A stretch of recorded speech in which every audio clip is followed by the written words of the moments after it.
Welcome to the Star Chamber.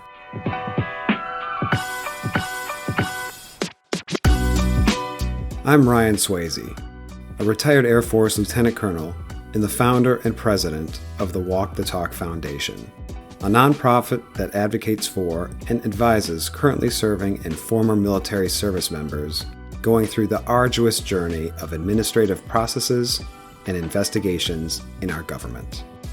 And I am Francesca Graham, a retired Army Lieutenant Colonel and the Chief Operating Officer and Chief Advisor for the Walk the Talk Foundation. For all our returning guests, welcome back. And for our new listeners, thank you for tuning in. Before we begin this week's topic, please do not forget to hit that subscribe button, check out our Walk the Talk Foundation website, and hit that donate button if you think we're doing a good job. Also, check out our newsletter, the DoD Times Redacted, on all the socials, including LinkedIn, X, Instagram, and Facebook. Links in the description. All right, Star Chamber listeners, let's get started.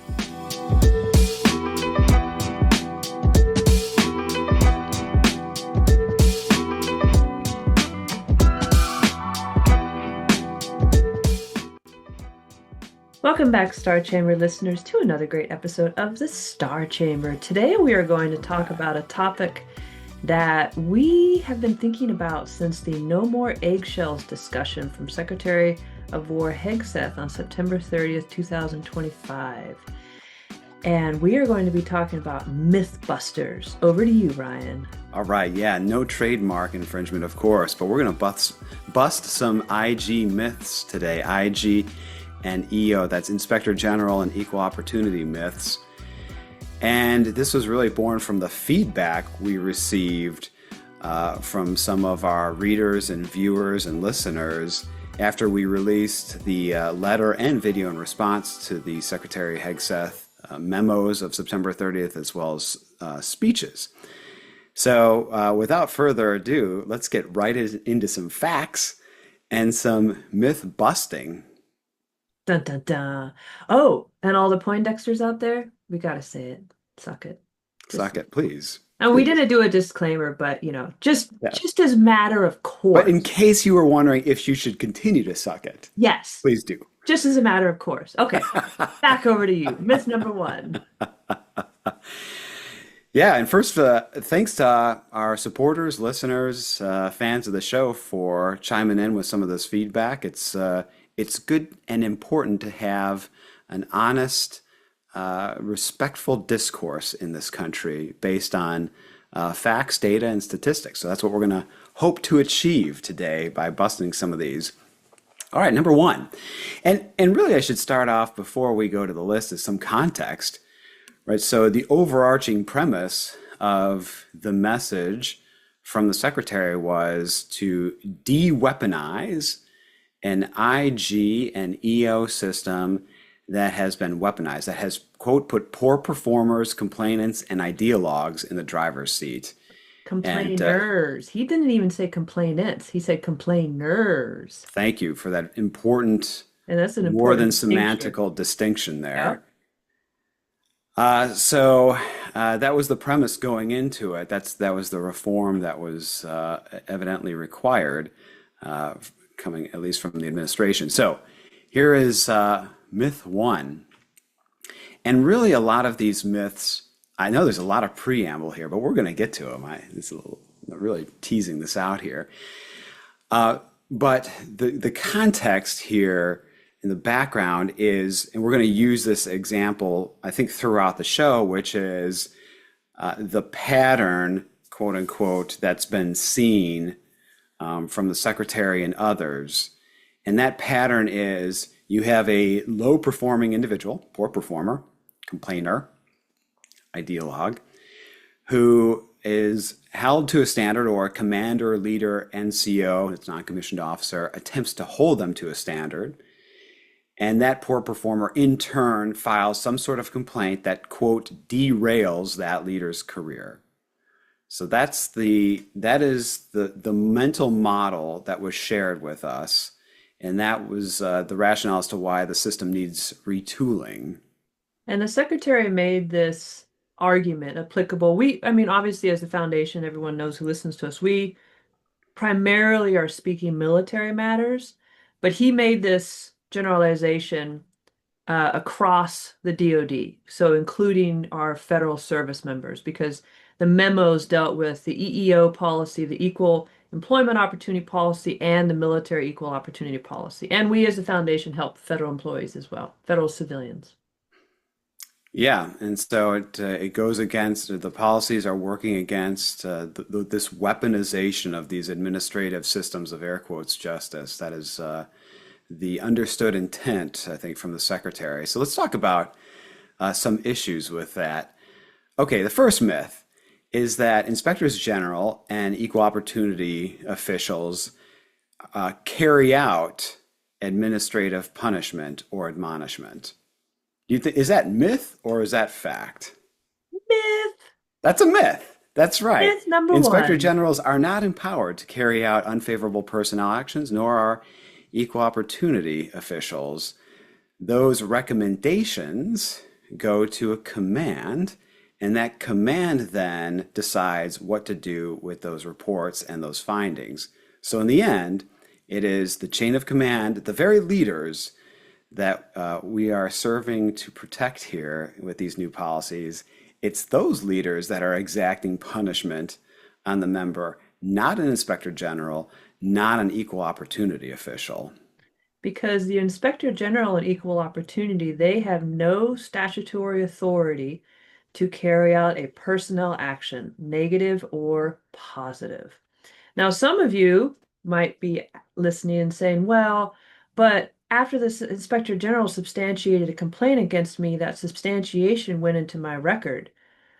That's not a personnel action. That is not. The personnel action is carried out by the command. It's in fact in regulation, both in the Air Force 90-301 as well as several ARs, 600-20, 600-37, and 20-1, to name a few. So, where is the weaponization happening then? If it's not the IG and the EO, who is being weaponized? The chain of command. The commanders that carry out these unfavorable personnel actions. And Francesca, I think it's important to mention, we work some cases in the foundation that follow quasi this pattern that was alluded to, which our commanders are in a position and someone throws a what could be labeled as a frivolous or extemporaneous complaint at them, which, quote, derails them. But again, it is not the IG, it is not the EO carrying out those removals from command. They're not carrying out the derailments. It is the commander's commander or some person in a position of authority and leadership. And that's what happens.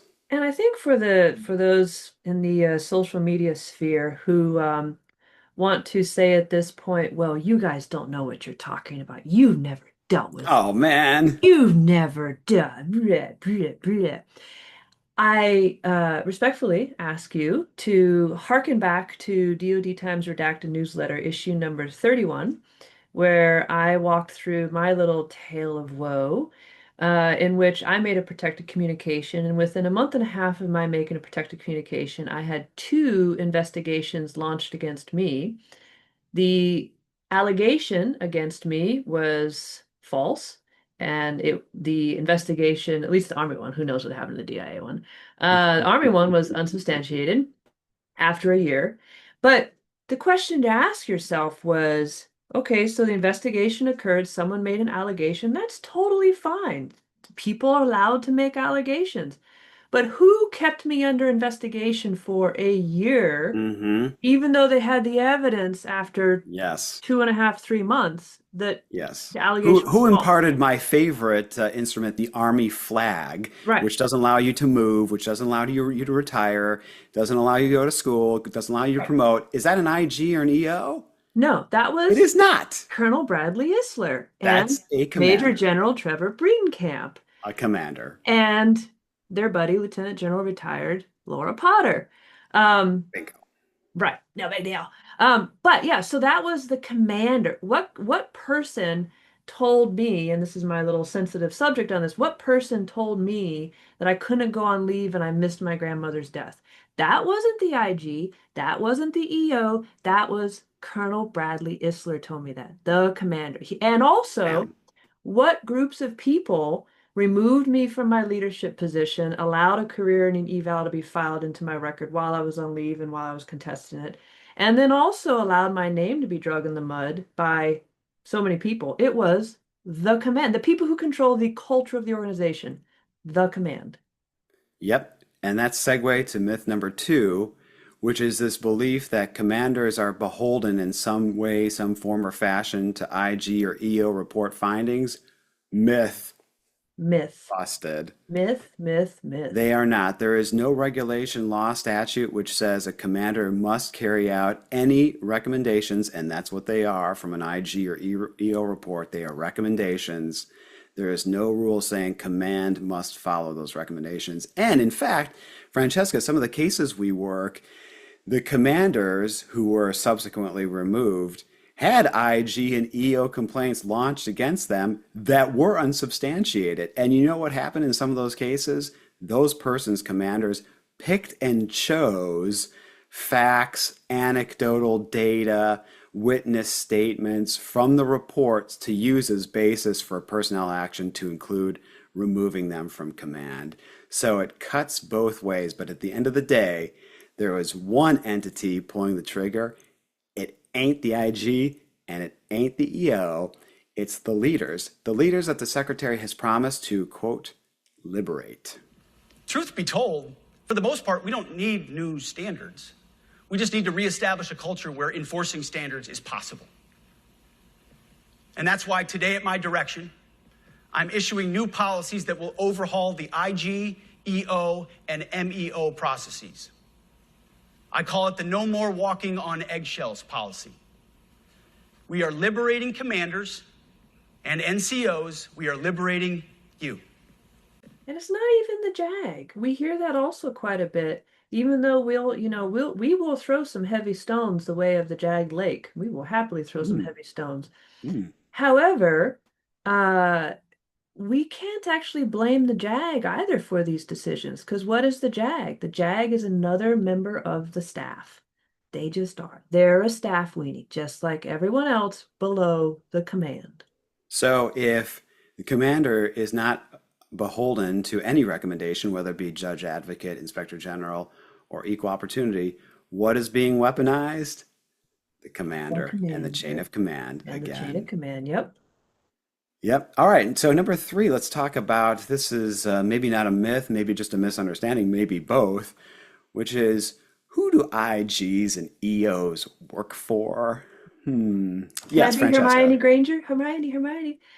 The commander! The command, exactly. Oh my gosh. Yes, which makes this, again, this hypothetical scenario kind of laughable because it's some dirtbag firing off a complaint against the commander. The IG or EO may investigate. The majority of the time, in fact, an IG or EO does not investigate. It's referred to command for the command to investigate, many times themselves. But let's take the other branch where Inspector General does investigate. Where does that report go to? The chain of command. Chain of command. Or for our Yes. federal civilians out there who are listening, because you're wonderful and loyal listeners, it goes to your supervisory chain, who then, your supervisory chain, GS15, whatever, tagged as a supervisor on that, line and block chart, who actually controls personnel actions? Your supervisory chain. Yes. Yeah, exactly. So again, what's being weaponized really at the end of the day? Yes, Francesca. The command. The command again. Exactly. I like stats and I like data. And I say that because a lot of the counter arguments we receive seem to be emotional and or anecdotal. So I'll throw out our first stat of the day, which is the percentage of inspectors general throughout the services that work for a commander that are subordinate to the commander of the institution they oversee or inspect. What percentage is that? 100%. It's 100%, exactly. All right. Myth 4, I And think it's part even 4. I'm forgive me for interrupting on Oh, this. please do. And even the DODIG himself or herself, um, they like to talk about their independence and all. Yeah, they do like that term independent They watchdog, don't really they? do, but I don't know if you remember that whole thing I So do did. I. Yeah, I did this whole, analysis of just kind of reading into the actual, like the IG Act of 1978, which is where the DoD IG themselves derives their authorities from. And then it refers to this other thing over here. And I was like, well, what are these two things? Because the DODGI Act of 1978 says, you are appointed by the president, you work for the president, and you can essentially tell the commander, also known as the Secretary of War in this case now, you can tell the commander to pound sand that you're going to keep doing what you're going to keep exercising your independence. But there's this little thing that says, except for in these situations, da da da. And then I'm like, oh, what are these situations? So I go over to those situations. In the case of national security concern, in the case of things where the secretary is just, needs to look at, movement, maneuver, counterintelligence, operational concerns. So basically, the DoD, Everything. Yes. everything. The exception is the DoD. Like, take the It's no mission. longer fine print. It's really big print. All right. Oh, excuse me, not the DoD, the DOW. Thank DOW. you. Thank you. Thank you. Okay. Yeah, so myth 4 is, again, this is not really a myth, but it's just, I think, a common understanding, which is what happens to an IG or EO investigation or a report of investigation. And we've hammered it in the previous myths, but it might be worth repeating, is that it is advisory in nature. The Inspector General, for better or for worse, is a toothless paper tiger. What they say, and we see 1,000 examples of this. What they say is mere recommendation, and nobody's beholden to it, and nobody has to act on it. And we could go on for days of the number of times we wish they maybe had a little more clout, Red Hill, but they don't. So again, it is just a recommendation to someone in a position of authority to act on that investigation, report, what have you, or not. So who is being abused? I like this trend that we've been doing. Exactly. So what's being weaponized? Francesca. Chain of command. Chain of command. Bam. We're liberating you. All right, let's talk about weaponization. Let's talk about, and maybe I should have opened with this, let's talk about the definition of weaponization. All right, so in this scenario that we started off with, that the Secretary has spoken to twice, first in the April introduction of the Walking on Eggshells policy, followed by the September speech, this person, the low performer, complainter, ideologue, launches a complaint that derails somebody's career. All right. So we already know that who exacts that justice. It's chain of command, commander. But let's talk about the investigation that was done with which the commander arrived at that decision. So weaponization is really, at the end of the day, as far as I understand everyone's argument in this regime, is a person slings frivolous accusations, allegations that are not founded, but that are substantiated and or used as substantiation for a personnel action. Let's talk about the first half. Let's talk about the unfounded allegation. Now, how does somebody know it's unfounded? Well, we'll just, for sake of argument, let's just say, we've heard a lot of anecdotes this past few weeks, like, well, my brother's cousin's janitor, ... Okay, but let's say, for sake of argument, there was an unfounded allegation that somehow stuck. They throw a bunch of spaghetti at the wall and something sticks. Why does it stick? Because the investigation was not done correctly. And the secretary also mentions a second factor, which I think is important in both the memo and the speech, which is timeliness. So they throw a bunch of accusations, It takes an eternity, which we agree with because there are no statutory mandated timelines for investigations. So, in that, we are in agreement. It puts somebody through the ringer. And then, in this scenario, let's say those unfounded allegations are substantiated. Why is that? Because the investigations are not done by professionals in a professional manner. Period. Dot. And how do I know that?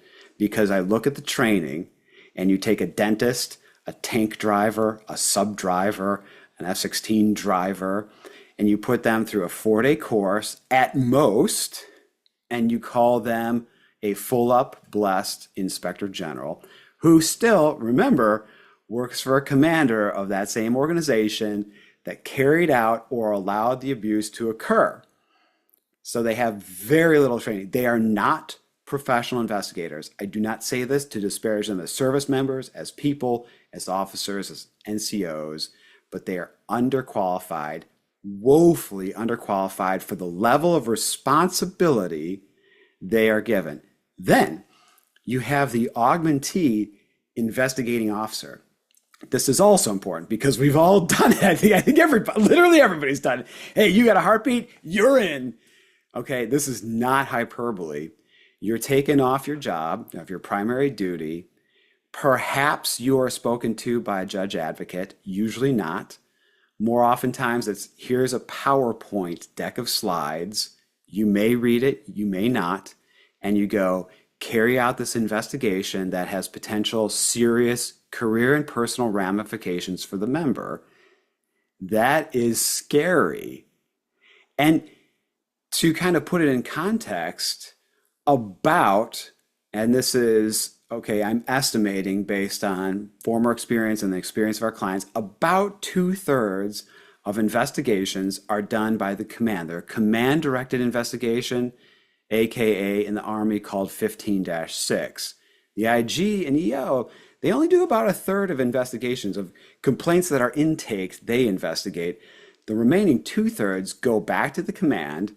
They go back to some rando who investigates, who is heinously underqualified, has zero experience, almost no training in almost every case, and they're told to investigate. And if you're a fan of the Star Chamber, you've heard Francesca's story where it's like, okay, here is the foregone conclusion you are going to reach, Captain. And lo and behold, the captain, who has a medal coming up or an assignment or looking for a promotion or just the favor of the boss, what do? They fulfill that foregone conclusion. Of course they do. But in any of that, is there a weaponized IG or EO? No. It's weaponizing the chain, using its undue command influence, abusing its authority. It's the judge advocate not doing really due diligence and ensuring there's training. And then there's IGs who know their people are undertrained and underqualified, and they kind of shrug their shoulders and go, eh. It's very telling, Francesca. So we spoke, and we've spoken in a number of engagements having to do with issues regarding the Inspector General. And we had, in fact, a fairly high-level Inspector General come up to us, sidebar at one of the events, and go, what we are asking of our people is too much. And I really appreciated their candor, and he was spot on. They're not doing a bad job per se. They're not acting on ill intent for the majority of the time. They just don't know what they don't know. And they are not professional investigators. So that is what's causing this perceived weaponization. It's just that investigations are they're not doing them well. And that cuts both ways. That cuts in the direction of the subject, that cuts in the direction of the complainant. But if investigations were done well, then unfounded allegations would not be substantiated, and founded allegations would be substantiated, and the vast majority of the problem would be fixed. That training is not discussed whatsoever in either the memo or the speech. Well, and I think going back to myths 1 through 4, even if you have an inspector general or command and point investigating officer who has received some level of adequate training, we'll say, for how to do an investigation. I just want to make for when Ryan's talking about that a command and point investigating officer received zero training, some people push back. Yes, we did. We received training on what EO was. Like, oh, okay, great. That's great. We're talking about how to do an investigation. The first Yes. word in that IO thing, you received zero investigatory training. We know this because we had been IOs. Um, but yeah, so going back to Miss 1 through 4, even if you have a perfectly executed investigation, meets all the standards of criminal investigation, whatever it is, given what we know through Miss 1 through 4, can weaponization still occur? And does weaponization still occur? And if so, why and by whom? Yes. Yeah, so there is weaponization, to be sure. What's really going on here is the question. And that is, you have an entity, Inspector General, equal opportunity, what have you, let's use for sake of example, the IG, that the chain of command can manipulate, can coerce, can ignore, can act upon. Yep. They can do whatever they will with it. And at the same time, they can use that process or the investigation as a basis for personnel actions when it suits them, or they can disregard it when it suits them. And all the while, the commanders dupe people into believing that they have plausible deniability, deflecting any true attention or blame from where it really belongs. The blame doesn't rest on the IG system. There are many shortcomings, of course, of the IG and EO system. One of them is not that they are out exacting vengeance, that they are being weaponized, that they are using their power and authority to exact admonishment and punishment, because they don't have that authority. That doesn't exist. Who has that power and authority? It's the chain of command. It's the commanders. I'm It's the sorry, command. Francesca, I jumped ahead of you there. It's the command. And with that, Ryan, so you're covering the abusers of the system. The the abuse, the act of abusing, right? That's part of the weaponization. I think the other part of the weaponization goes back to one of our top performing Star Chamber podcast episodes. Talk to us about the eunuchs in command who are just letting people's names get drug in the mud, letting the forces go where they may. And is that derailing a person's career potentially, or is it the fact an investigation's going on? Yeah, it's a very convenient and symbiotic relationship, isn't it? Because when the command wants to use the IG for that distance, that buffer, that perception of independent watchdog, that perception of that there's some line, there's some discriminatory demarcation there, then they can say, well, the IG found that. And they can quite conveniently play the role of eunuch and let the IG take the heat, take the fall, knowing full well that IG, again, can't take any personnel action. But boy, what a convenient excuse for the cowards of the world, the flaccid eunuchs, as you say, of our military leadership's core. And that is really what's happening. And those are also the ones who have created a culture. They have both the abusers and the eunuchs. And I think I personally have a little bit more of a grudge to bear with the eunuchs. Because if someone's being eunuchy, it's a trademark word. If someone's being eunuchy, it's really hard to pin them down, you know? It's easy to go on the counterattack if someone's coming at you. If someone's Yes, just sitting back here behind their Praetorian Guard, and we're going to have a podcast episode on this from one of our awesome advisors, Lieutenant Colonel retired Gina Aviles. If awesome. someone's just sitting back here behind their Praetorian Guard, you don't even know what to say. You have no idea what's going on. So these people, the eunuchy commanders, are creating this culture in which your peers don't want to talk to you, your supervisors don't want to talk to you. They are creating the culture where you're isolated, you're ostracized, and you're just scared. You're just completely paranoid and scared. And all the while, that commander, that leader has apparent plausible deniability. Plausible deniability because And that's why it's such a go-to tactic in today's military. correct. And they can hide behind their IG, they can hide behind their EO, they can hide behind their JAG. Because that's another thing Secretary of War talks about a little bit. We're going to get our JAGs back to doing the right thing instead of being weaponized. And it's just like, I don't think so. I don't think so. So I defer the floor back to you, Mr. President. No, it's a perfect segue to the wrap up. So if there's one point of attack that we really need to be focusing on, I can't disagree that IG and EO needs reform. I'm full on board with positive reform there, but there needs to be one, an IG system and an EO system. But when we're talking about weaponization and we're talking about where we want to target reform to de-weaponize systems, it's not the IG, the EO, it's the chain of command and the leaders of the military. And with that, I'll say thanks, everybody. See you next week. Bye. Bye. Well, that's it for this week's topic. We really appreciate you tuning in. Don't forget to hit that subscribe button if you haven't already, and check out our foundation website at walkthetalkfoundation.org. And feel free to reach out and give us feedback. You can get a hold of us via Facebook, X, Instagram, LinkedIn, and our foundation's website. Details in the description section. Thanks for tuning in, and see you next episode.